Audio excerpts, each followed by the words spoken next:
On episode 429 of the 40 Plus Fitness podcast, we meet Joyce Shulman and discuss her book, Walk Your Way to Better. You can find the full show notes for this episode at 40plusfitnesspodcast.com/429. Have you decided you're ready to make a change? To reclaim your health and fitness? The 40 Plus Fitness podcast is here for you. I'm your host, Alan Meisner. I'm an NSAM certified personal trainer with a specialization in corrective exercise and fitness nutrition. Let me be your coach as you find your way on your health and fitness journey. All right, let's go. So as you're listening to this episode of 40 Plus Fitness podcast, my wife and I in Panama have basically been on lockdown for a month. And when I say lockdown, I will say that the restrictions that they have on us in Panama are much more stringent than what most other countries are going through. We're more in line with what they're doing in Italy, if not even tighter. So, I'm sitting around and I'm thinking about the struggles that I'm having myself personally. And I know it can be very, very hard to turn inside and start focusing on your own self, on your own health, on your own wellness during a time when there's so much going on in the world, so many distractions and so many things to basically keep your attention away from the thing that's really the most important right now, and that is maintaining and managing your health. So if you need someone to kind of help you with that, I'd really love to be your coach. Go check us out at 40plusfitnesspodcast.com/health. I'm offering the legacy rate. I decided to go back to the legacy rate all the way through the month of April. So there's still time for you to go over there to 40plusfitnesspodcast.com/health and learn more about online personal training, particularly the group training that I'm doing. It really is an opportunity for you to connect with people that are in the same place as you, going through the same challenges, and all wanting to get better. That's going to give you some accountability. That's going to give you some camaraderie. And of course, then you have a coach. So you can ask the questions that you need to ask, get things done, even when you're in this time when it's much more difficult to stay focused. So go to 40plusfitnesspodcast.com/health and learn more about 40 Plus Fitness online personal training. Now, our guest today is the co-founder and CEO of Macaroni Kid and 99 Walks, and she strongly believes that walking is the key to improving your lifestyle. With no further ado, here's Joyce Shulman. Joyce, welcome to 40 Plus Fitness. Thanks, Alan. I'm thrilled to be here with you. Now, I am a huge fan of walking. I think it is one of the most underutilized ways of serving our body. And I say that way because we're going to get into depth of walking is not just a fitness thing. And I really like your approach to that. The name of your book is Walk Your Way to Better. And, as I was reading through the title, I was like, oh, better, and so, the words are in your head, health, and wellness and fitness. And so I think there's a reason you stopped right there after the word better and then put the rest of it there. Absolutely. So I agree with you. Walking is so simple and so incredibly powerful. And I just don't think that we recognize or give it the emphasis that we should. So walking has been shown to improve your mind, your mood, and your body in really, really profound ways. So as you say, it's not just your physical, it's your mental and your emotional. As you look at things like the blue zones that they're doing studies on, and you kind of think about ancestral health and the way people were before we had access to cars and bikes and planes and motorcycles and everything else, we used to have to walk to do most of the things. We walked to go get our water. We would walk to go forage. We'd walk to hunt. And we may even migrate. And so there were days of walking to get to a better area for hunting and gathering and doing things. We don't do as much walking now as we did then. Absolutely. And I believe, and there are a whole lot of people that agree with me, we were just not meant to sit as long and as much as we're sitting. We're built to move. Yeah, and you were an attorney at one point. I was an accountant. And sorry, we sat a lot, yeah, right? Yeah. sorry, you didn't like accounting. But it's just as we as we think about that, it's like, yeah, we take these jobs because they're going to give us what we need to take care of our families.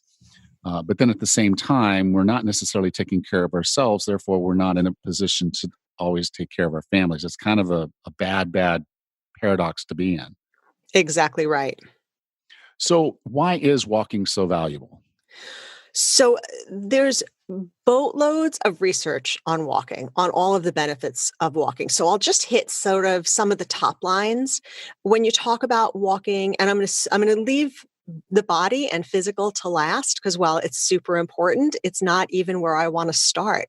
So walking has been proven to have a really great impact on your mood. It's been shown to be a valuable tool in combating depression and warding off depression. It's been shown to have immediate impact on boosting and improving your mood and your mindset. So great for your great for your mood. And then for your mind, walking has been shown to improve your decision-making ability, help give you energy. And there's a really interesting study that shows that a regular walking practice literally makes your brain bigger. And then just a couple of years ago, fascinating research out of Stanford University that shows that a walk can improve your creativity, your ability to create new ideas and have fresh thoughts by up to 60%. It's incredibly powerful. Yeah, I know you said in the book you were talking about Jobs and some of the other people we would think were these great minds and thinkers. They used walking as their creativity space. Absolutely. Aristotle, Socrates, Benjamin Franklin was a big walker. Darwin was a big walker. So people who are under the kind of pressure to constantly be creating new ideas, processing new ideas, innovating, it's the most effective way you can do that. And then there are the physical aspects. Yep. So a regular walking practice has been shown to reduce your risk of dementia, diabetes, osteoporosis, several types of cancers. There's one study that shows that a regular walking practice can add up to 7 years to your life. That's huge. That's huge. It's incredible. I've seen a study before that said if you walk just 5 to 10 minutes after a meal, it helps you regulate your blood sugar. We're meant to move. We are not Yes. meant to finish a big meal and sit in front of the television or in front of social media. We're just not. And then beyond that, you had I've seen this other stat out there, or at least another aspect of this. You've talked about how walking helps you kind of get rid of those emotional toxins. It also helps us get rid of physical toxins. Our lymphatic system it doesn't have its own pump system. It relies on our muscles, our skeletal muscles, to actually cause that lymph to move around, and that's flushing toxins out of our body. So if we're sitting still, we're letting ourselves get toxic. What's so interesting to me when you look at the last many years, remember the days when people would go in for surgery and then they would be told by their doctors to rest, right? Lie around. And all of that has changed. Practically, regardless of what the nature of the surgery is, as soon as they can get people up and walking, even little bits, they're getting them moving. Yeah. I had a friend recently, he had a hip replacement, and within a day, they want him up walking on that hip. The thought of having them sawing through the bone, applying this apparatus, this metal apparatus to your Yeah. body. And then the next day, they're not like, just lay there for 6 weeks and heal. They're like, no, up, up. You got to be Yeah. moving. It's like, Right. wow. And 20, 30 years ago, they would have had that guy in bed for days Yeah, while he or was in a quote unquote wheelchair for the healing. rest of his life, yeah. Yeah. So, walking is something that we must do. It's not should. I mean, we gotta get past the should, but walking is a must.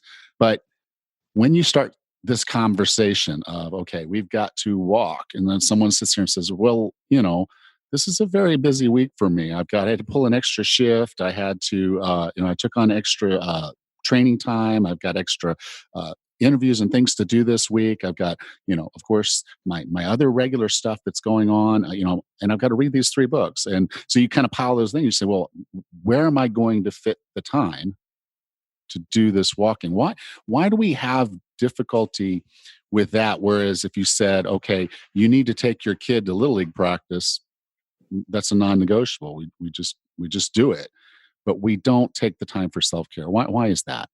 There are so many reasons that keep us from taking good care of ourselves. And the first is something that you mentioned just a couple of minutes ago, which is around this paradox of us feeling like we have to do for other people and not take care of ourselves. The paradox of that is if we don't take care of ourselves, we are not capable of taking the best care of the people we love. So that's kind of counterintuitive. You want to do for other people, and you think that that's the way to do the best you can.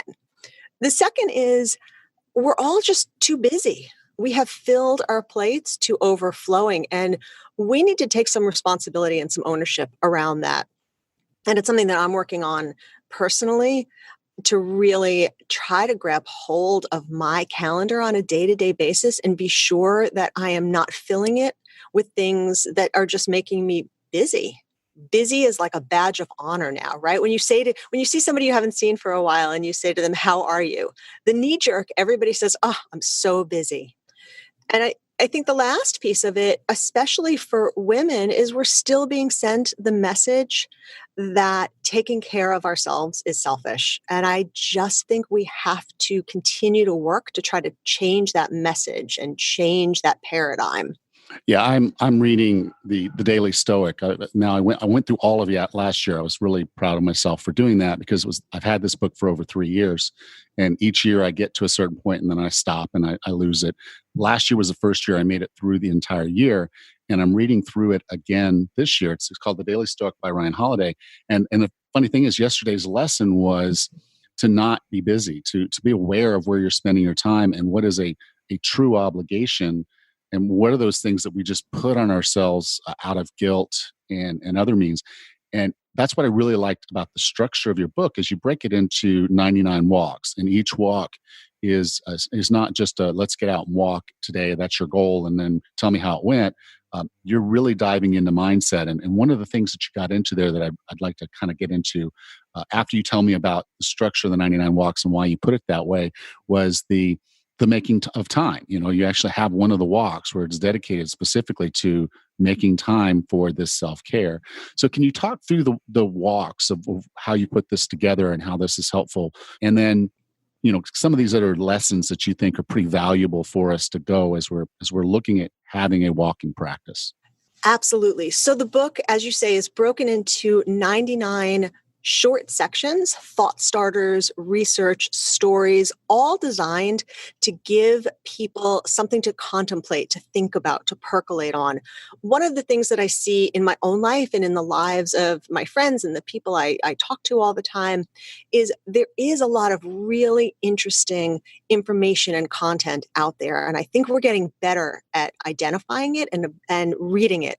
But I don't think we're giving ourselves the chance to really absorb and process it.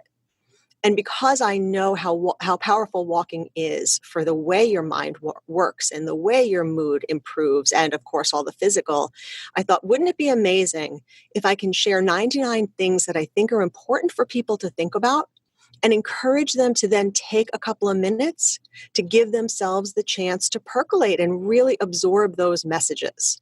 So that's my goal. That's my hope. Well, I think you've accomplished that. That's what I was saying.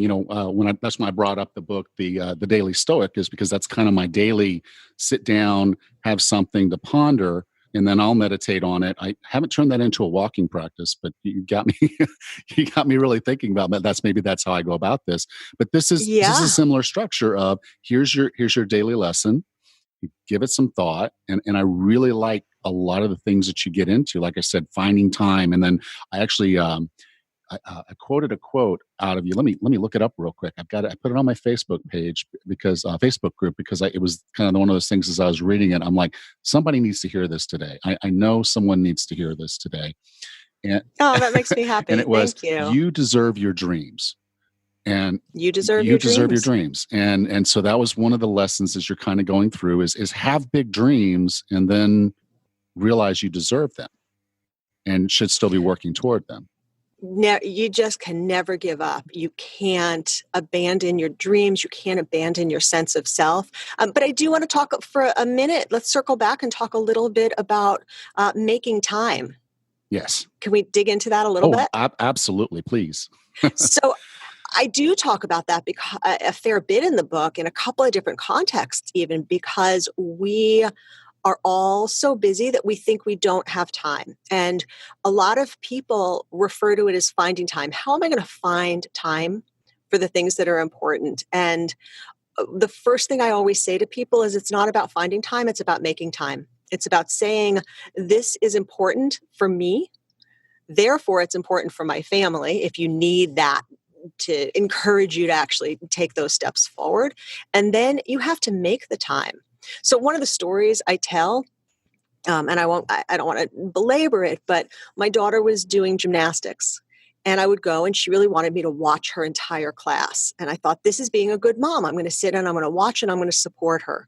And then at some point, I realized she was sort of performing for me. And that's not what that experience was about for her. That's not what I wanted that experience to be for her. So I started taking 30 minutes and going for a walk. So I would drop her off, get her settled, leave and go take my walk, come back and watch the last 15 minutes. And all of a sudden, I found 30 minutes in my day twice a week. Yes, I've heard of moms doing that. Taking their child to soccer practice and then just walking around the field. You still. Yeah, you don't have to watch them every second. Yeah, they're awesome, but yeah, um, and I think one of the keys of what you put forward there is about the prioritization. What are those things that we're doing that really aren't serving us? Sitting there watching really wasn't serving you or your daughter. Whereas you going for the walk, you're going to come back at the end of her practice with so much more energy. She's going to be energized because of what she did. You're going to be energized for what you did. And then the drive home is I think probably was a much more joyful experience.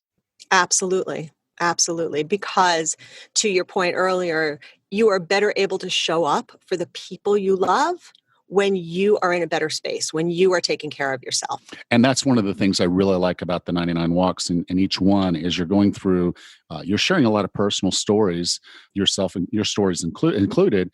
And it's really just kind of one of those times for you to wrap your mind around something, kind of let go, be mindful of what you're doing, go out there with some intention and solve some problems. And as you said in the book, there might only be a couple dozen of these that really resonate. There might be some that just completely don't apply. As a guy reading the book, I was like, well, a lot of these lessons, if I just read them outright, wouldn't necessarily apply to me.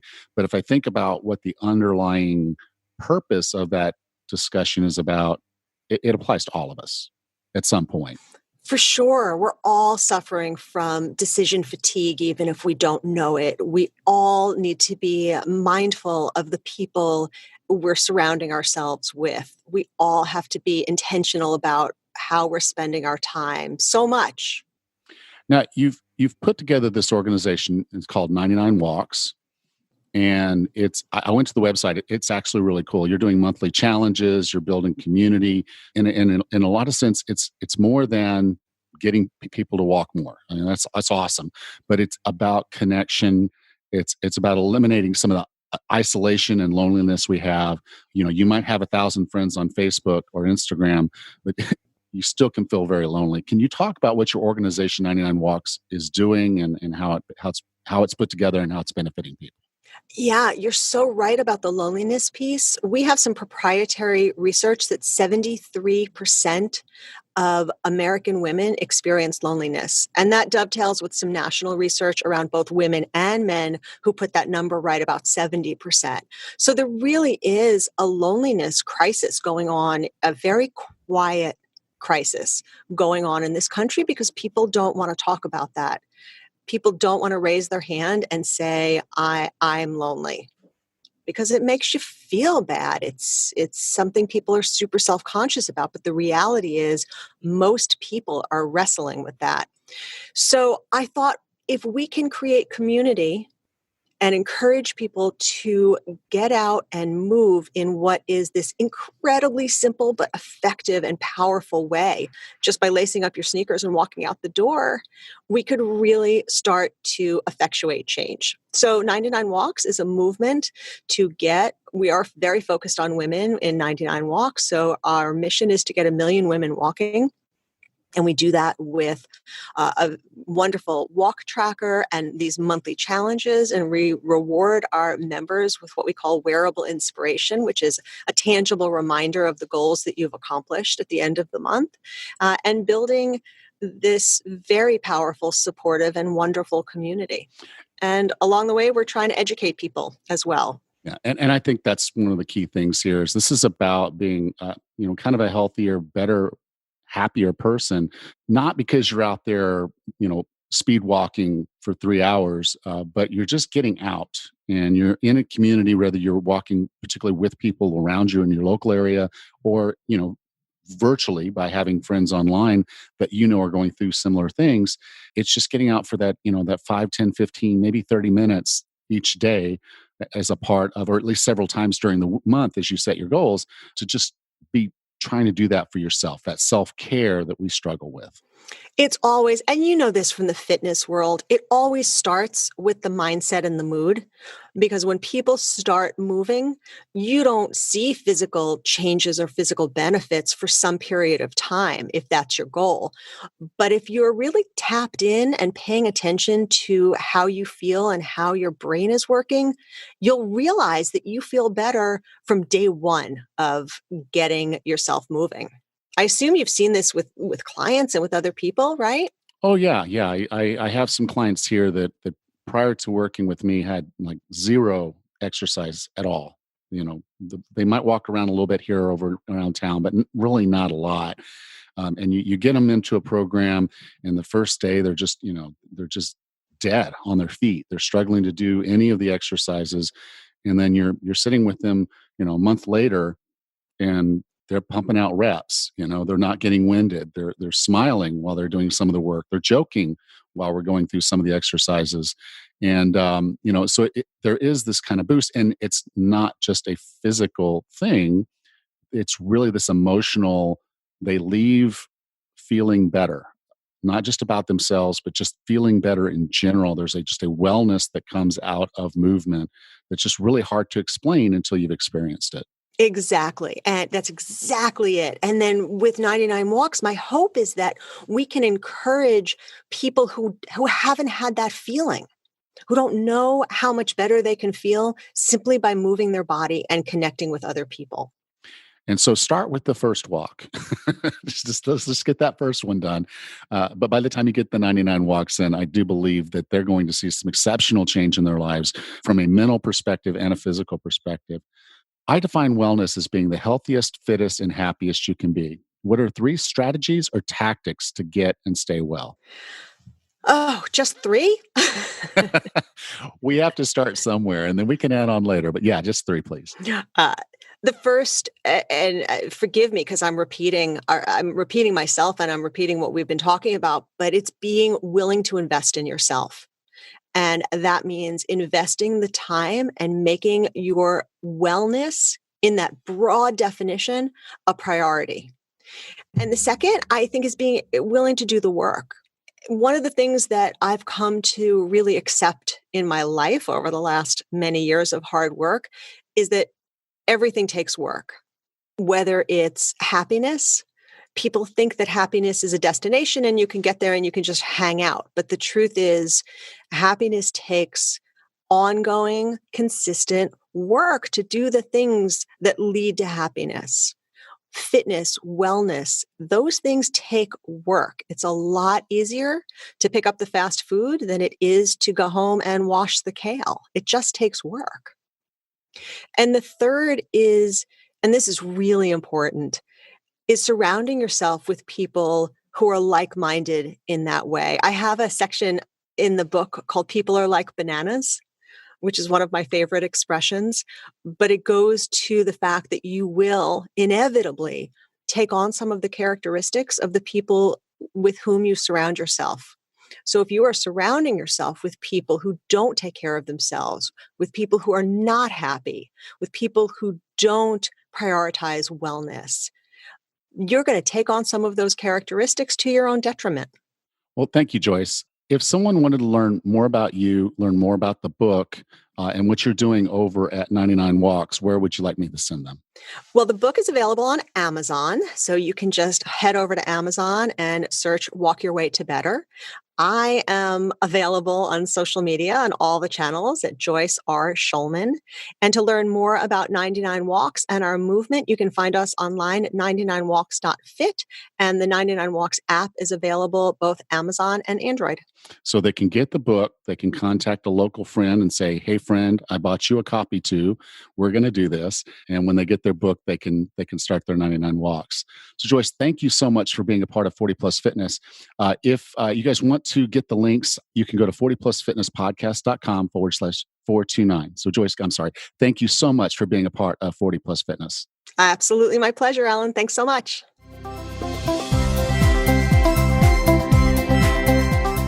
I hope you enjoyed today's conversation with Joyce. I really did. As you can see from our conversation, it's little bitty things that make the biggest difference, and it's really all about mindset. Her 99 walks that she has in the book are almost exclusively talking about your general mindset as you approach health and fitness, and I know that, and I've seen that. That's why I think 40 Plus Fitness online personal training is uniquely set up to really help people make a difference. It's not just about the exercise you do. It's not just about the food you put in your mouth. It's what you put in your brain, what you set yourself to doing. And that's why 40 Plus Fitness Podcast and 40 Plus Fitness online personal training are kind of unique. We're not focused on those little tactics and strategies. We're really focused on the mindset. And so if you'll go to 40plusfitnesspodcast.com/health, through the month of April, I'm offering the legacy rate. You won't get this anywhere else any other time. After this, I won't be charging the legacy rate again, I'm pretty sure. So go to 40plusfitnesspodcast.com/health to learn more about online personal training with 40 Plus Fitness. Next time on the 40 Plus Fitness podcast, we meet Dr. Ken Berry and discuss his book, Lies My Doctor Told Me. Until then, have a happy and healthy week.